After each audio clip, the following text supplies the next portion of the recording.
I thought I was alone at the campsite, but I was wrong.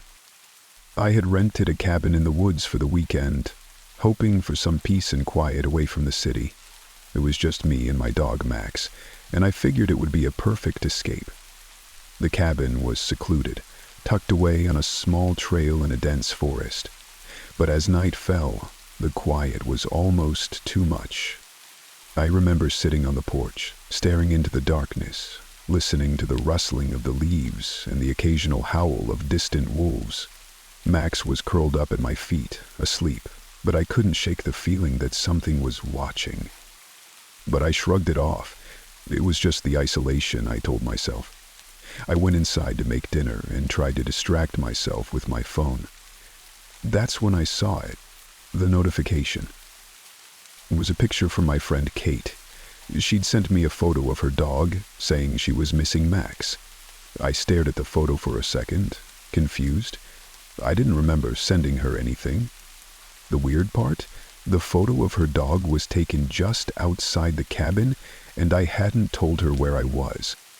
My phone buzzed again, a text from her this time. "Who is that in the window?" I froze. The text didn't make sense. There was no window in the photo, just the trees and the dog. My stomach dropped. I slowly turned around and looked toward the window in the cabin. And that's when I saw it. A face, just barely visible in the reflection, staring at me. I spun around in terror, but the room was empty. No one was there. Max jumped up and started barking at the window, his fur standing on end. I grabbed a flashlight and hurried outside. I checked around the cabin, trying to convince myself it was just my mind playing tricks on me. But there was no sign of anyone. No footprints, no movement. But then, I heard it. A whisper, barely audible at first, coming from the trees. "Come find me." My heart was pounding in my chest. I felt a chill run down my spine. I wasn't alone out here, and whoever or whatever was out there, they were close. I wanted to get back to the cabin, lock the door, and never leave. But then, from the corner of my eye, I saw movement. Something darted between the trees. Not an animal, but a figure. Tall, impossibly tall, with limbs that bent in ways they shouldn't. I was paralyzed, unable to move, watching as the figure stepped closer, its face hidden beneath a hood. It was as if it knew I could see it. Slowly, it raised a hand and pointed directly at me. The last thing I remember was Max's frantic barking, and then darkness. I woke up inside the cabin, hours later, alone. No figure, no whisper, but I still hear the whispers when I'm alone in the dark. I never went back to that cabin, and I never will, but sometimes I still feel it, watching. I work the night shift at a small 24-hour gas station in the middle of nowhere. Most nights are uneventful, just the usual truckers stopping by, or the occasional drunk trying to buy more beer. But last night, something was off.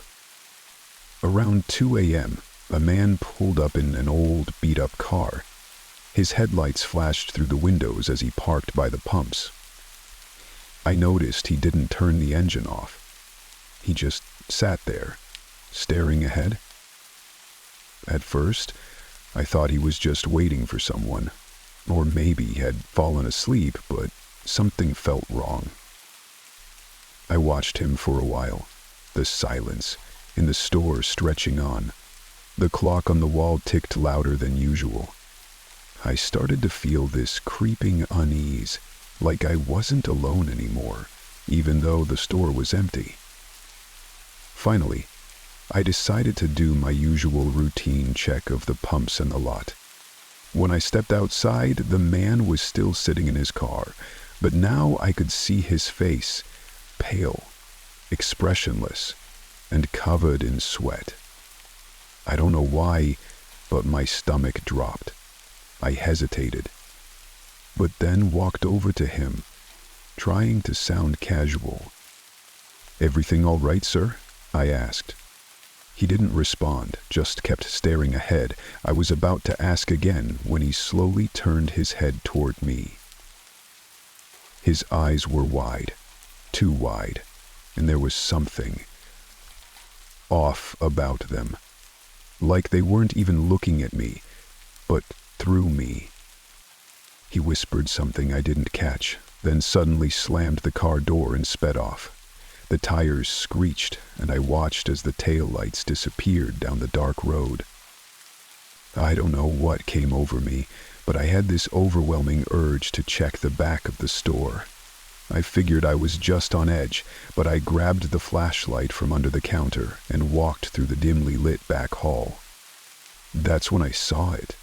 The door to the storage room was wide open.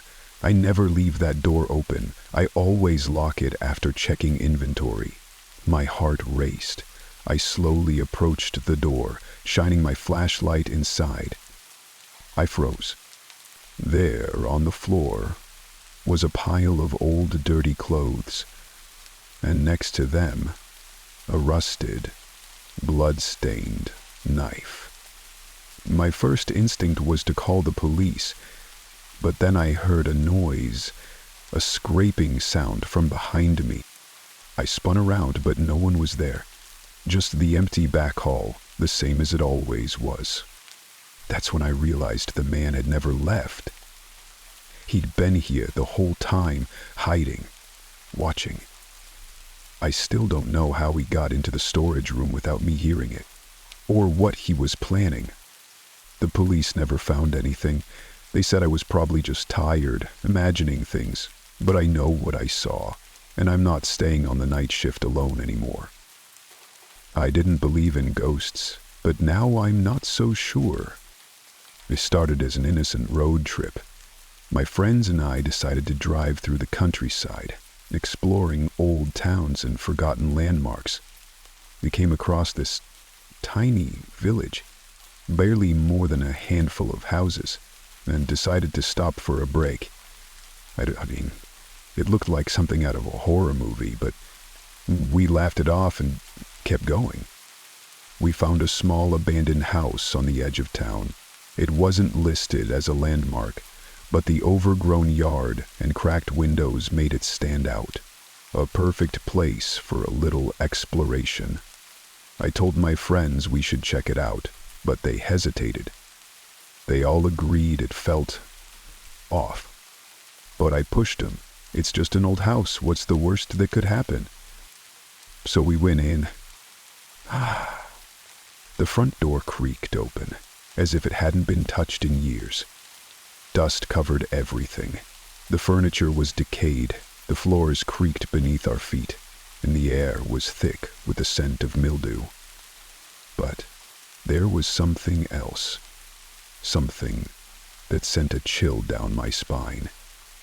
It was like a weight in the air, an oppressive presence, like we weren't supposed to be there. We explored the house, but none of us could shake the feeling that something was watching us.